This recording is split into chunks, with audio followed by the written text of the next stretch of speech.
NASA is returning to the moon after almost 50 years, and this time they plan to stay. This is all part of NASA's Artemis program, and it reads like a script from a science fiction movie. The Artemis program has two objectives: a manned mission to the moon and a permanent human presence on the lunar surface.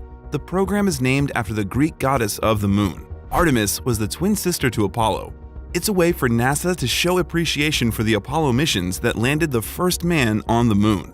The main star of the Artemis program is the Artemis Base camp that will be developed near the south pole of the moon. This is part of NASA's vision to develop a human foothold on Luna to support further deep space manned and unmanned missions. The Artemis Base camp will also play a critical support role for NASA and SpaceX's manned mission to Mars. Humans will be returning to the moon for the first time in 2024, almost 50 years after the last manned mission to Luna as part of the Artemis program. SpaceX won the bid to support NASA with the Artemis program, beating bids by Blue Origin and Dynetics. NASA awarded SpaceX a $2.89 billion contract to develop and manufacture a modified variant of the Starship for lunar landings. The initial goal of the project is to conduct two flights: an uncrewed demonstration mission and a crewed lunar landing. SpaceX will be transporting astronauts from the Lunar Orbital Gateway to the base camp on the surface. This will be done by using a lunar lander variant of SpaceX's Starship rocket called the Starship HLS. The HLS stands for Human Land System. The Starship itself is SpaceX's flagship rocket that will be leading the charge towards Mars as part of NASA and SpaceX's plans to visit and colonize Mars. This modified Starship was optimized for a human landing on the moon. The main difference between the standard Starship design and Starship HLS is the lack of heat shields and air brakes. This is due to the fact the moon doesn't have an atmosphere to heat the Starship HLS when landing. Starship HLS is also equipped with a special landing thruster that will be used on descent and takeoff from the lunar surface. The plan is for the Starship HLS to take off from Earth uncrewed using the Super Heavy boosters.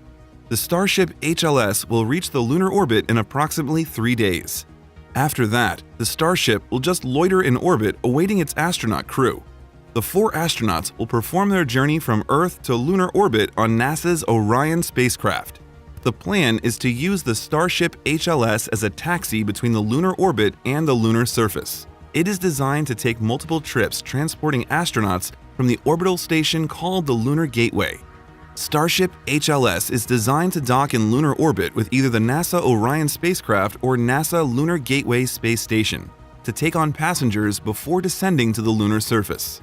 For its first mission, 2 astronauts will stay on the Lunar Gateway, while 2 astronauts will go down the lunar gravity well towards the surface on the Starship HLS. The first lunar surface mission is planned to last a week, performing experiments and exploring the lunar surface. They will be using Starship HLS as a living space during this mission.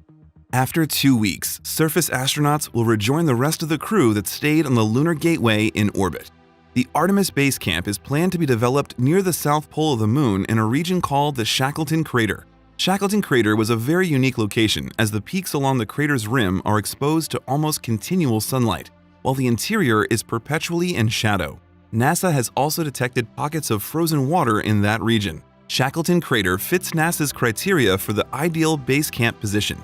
Among the many things NASA takes into account in choosing a specific location, the most important are these 2 key features. The site must bask in near continuous sunlight to power the base and moderate extreme temperature swings, and it must offer easy access to areas of complete darkness that hold water ice. Having access to ice will help the Artemis Base camp to achieve its goal of self-sustainability.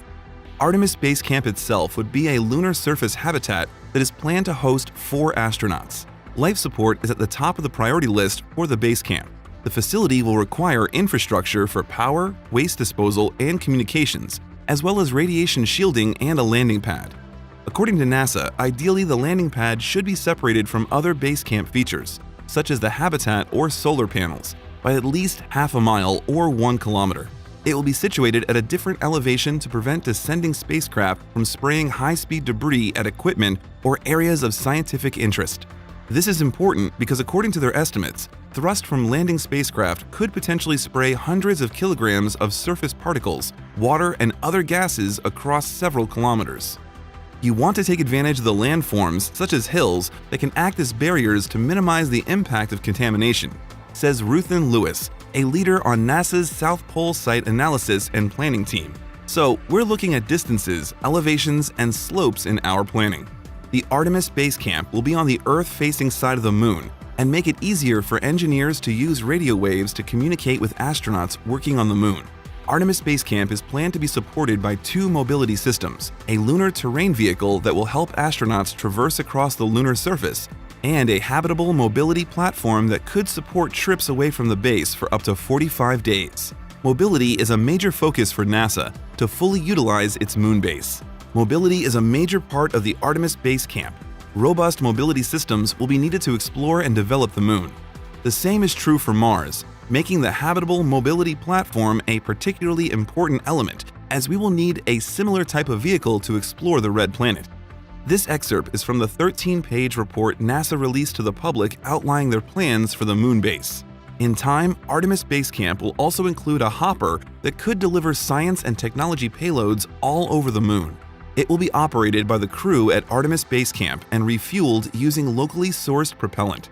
NASA also plans to establish a lunar far-side radio telescope that could be remotely emplaced and operated from Artemis Base Camp, a sort of backyard radio telescope for the Artemis Base Camp.